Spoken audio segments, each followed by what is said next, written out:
Hai Beb, Assalamualaikum warahmatullahi wabarakatuh. Selamat datang kembali di channel YouTube Vida Estasma. Channel YouTube yang akan membacakan curhatan online kalian tentang permasalahan yang terjadi di kehidupan kalian. Bisa permasalahan tentang keuangan, pekerjaan, bahkan mungkin permasalahan kalian dengan ibu mertua. Atau ada di antara kalian yang lagi seneng sama seseorang tapi malu untuk ngungkapin perasaan secara langsung.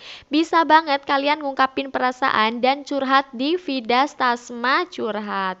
Caranya kalian tinggal kirimkan curhatan kalian melalui email yang sudah tersedia di bagian bawah deskripsi video ini.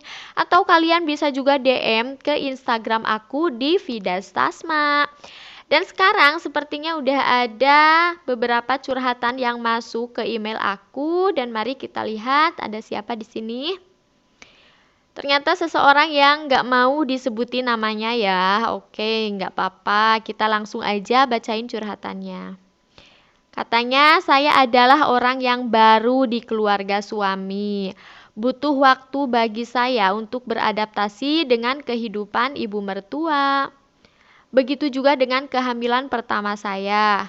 Fluktuasi hormon begitu sangat mengontrol saya. Mertua sering bilang saya males katanya. Padahal saya benar-benar merasa selalu lemes. Dengan kondisi kehamilan trimester pertama ini. Ditambah ipar yang selalu ikut campur dan selalu mencari kesalahan saya. Membuat saya merasa manusia paling tidak berguna katanya tuh. Namun saya bersikeras untuk bertahan dan mendalami karakter masing-masing anggota keluarga suami. Hingga suatu hari saya sangat merasa sedih ketika terjadi pendarahan selama hamil karena bekerja dengan kondisi yang tidak sesuai dengan porsi orang hamil, seperti saya membereskan rumah ibu mertua saya, mencuci baju seluruh anggota rumah, menyetrika, dan sering banget mencuci piring bekas makan kedua ipar saya katanya tuh. Ditambah saya juga sering disuruh untuk membantu memasak di rumah ipar-ipar saya. Kasihan banget ya. Menceritakan pada suami juga tidak enak katanya karena belum tentu suami percaya dengan cerita saya. Tapi saya mau cerita ke siapa lagi katanya tuh. Jadi orangnya bingung, jadi dia curhat di sini. Selanjutnya mana nih? Meskipun banyak hal yang tidak aku sukai dan tidak cocok atas diri beliau, aku selalu memegang prinsip bahwa aku tidak akan menceritakan atau curhat dengan kedua orang tuaku. Jadi dia memendam semuanya sendiri, Beb. Mana ya tadi? Bahkan meski dengan suamiku, karena aku tahu suami pasti sangat sedih mendengarnya, katanya. Dan alhasil, dari hari ke hari tampaklah ketidakcocokanku dengan beliau. Aku sudah capek, sudah males beres-beres rumah setiap hari. Setelah beberapa kali aku beberes, katanya, beliau, ibu mertuanya ini malah menampakkan ketidaksukaannya lewat kata-kata dan sikapnya. Jadi mungkin mertuanya juga udah semakin menunjukkan sikapnya udah terang-terangan gitu. Jadi dia nggak suka sama si ini nih yang curhat ini katanya tuh. Meski beberapa kali kakak iparku mengingatkan bahwa ini juga rumahku katanya. Jadi mungkin maksudnya si kakak iparnya itu menyuruh dia menganggap si rumah ibu mertuanya ini tuh rumahnya juga supaya ikhlas gitu kali ya beberesnya, padahal capek ya kan namanya lagi hamil beberes terus nyetrika segala macam ya capek lah katanya. Terus mana tadi ya? Aku pikir dulu juga begitu, katanya menganggap rumah mertua sebagai rumahku juga. Tapi lambat laun aku lelah dan menyerah. Aku lebih banyak diam dan memilih menjauh dari keluarga suami. Segitu dulu curhat dari aku.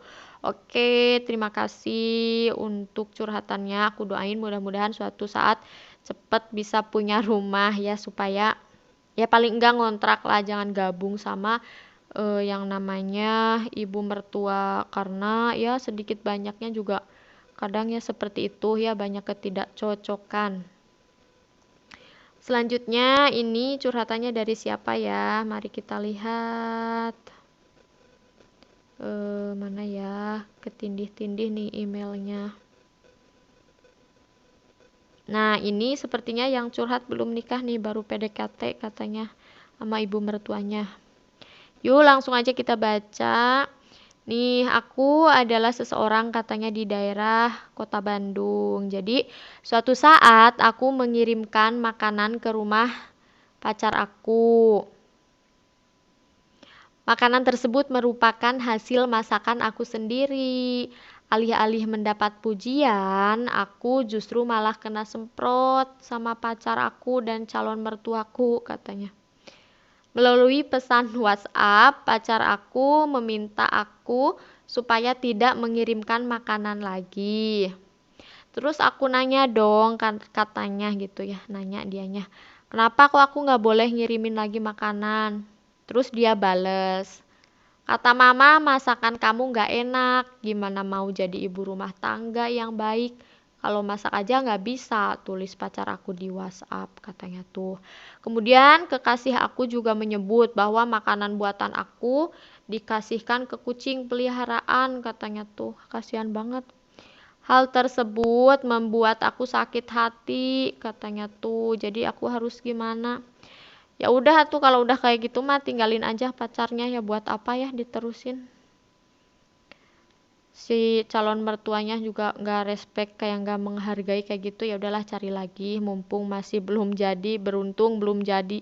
Gimana nanti kalau udah jadi kayak gitu? Menyeramkan ya punya mertua seperti itu. Selanjutnya ini datangnya dari siapa ya? Mana, mari kita lihat. Aduh, ketindih-tindih nih. Nah, ini dari seseorang yang belum menikah juga nih, jadi dia kayaknya galau.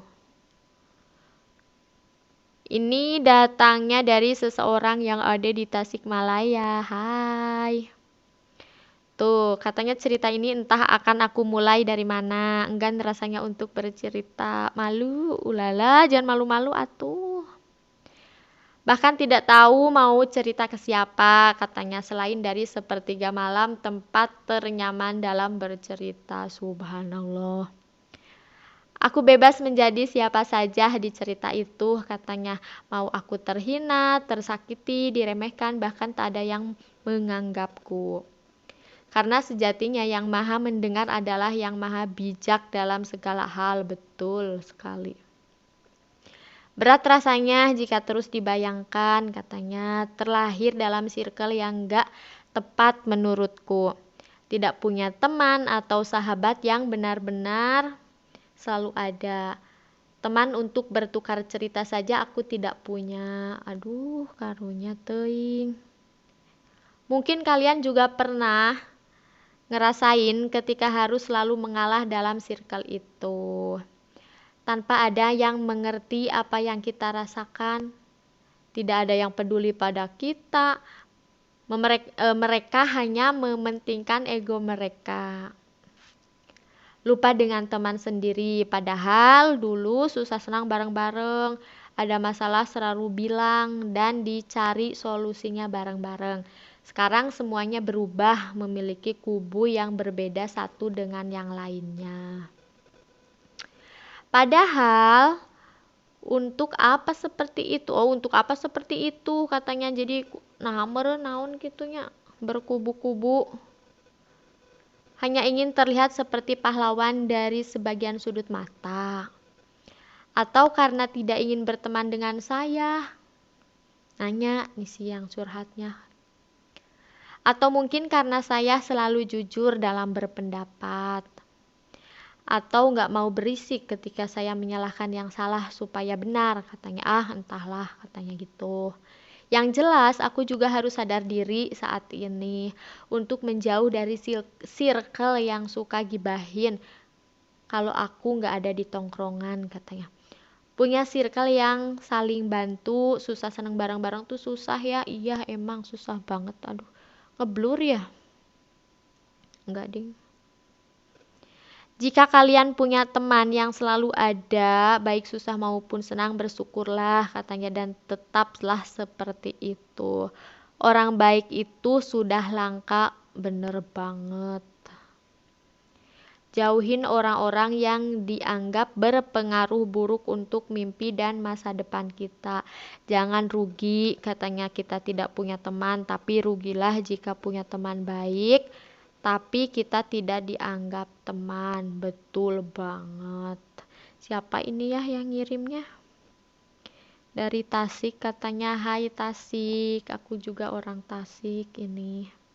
Pokoknya aku doain ya, mudah-mudahan kamu ini yang ngirim curhatan ini barusan, mudah-mudahan apa ya, yang nggak harus punya teman juga sih, yang penting kamu semangat aja gitu hidupnya, yang penting ada keluarga. Nggak punya teman juga kan buat apa gitu ya, percuma, emang kebanyakan teman sekarang mah kayak gitu, lagi butuh aja dateng ngemis-ngemis, entar kalau udah dikasih tolong gitu ya, kalau udah ditolongin ya lupalah sama kita, ya begitulah biasa namanya orang.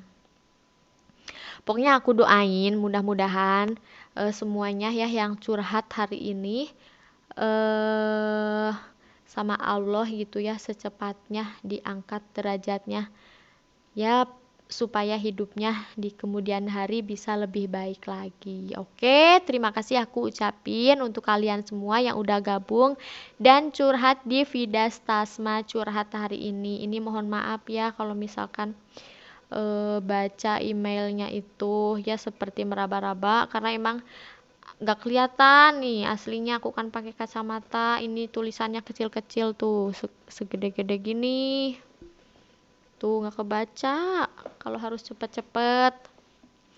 Oke, terima kasih ya untuk kalian semua. Sekali lagi aku ucapin yang udah bergabung di Vidas Tasma Curhat. Jangan kapok untuk bergabung lagi dan curhat lagi di YouTube channel Vidas Tasma. Sekali lagi aku kasih tahu caranya gampang banget untuk kalian yang pengen bergabung di Vidas Tasma Curhat. Kalian tinggal kirimkan email kalian melalui email kalian.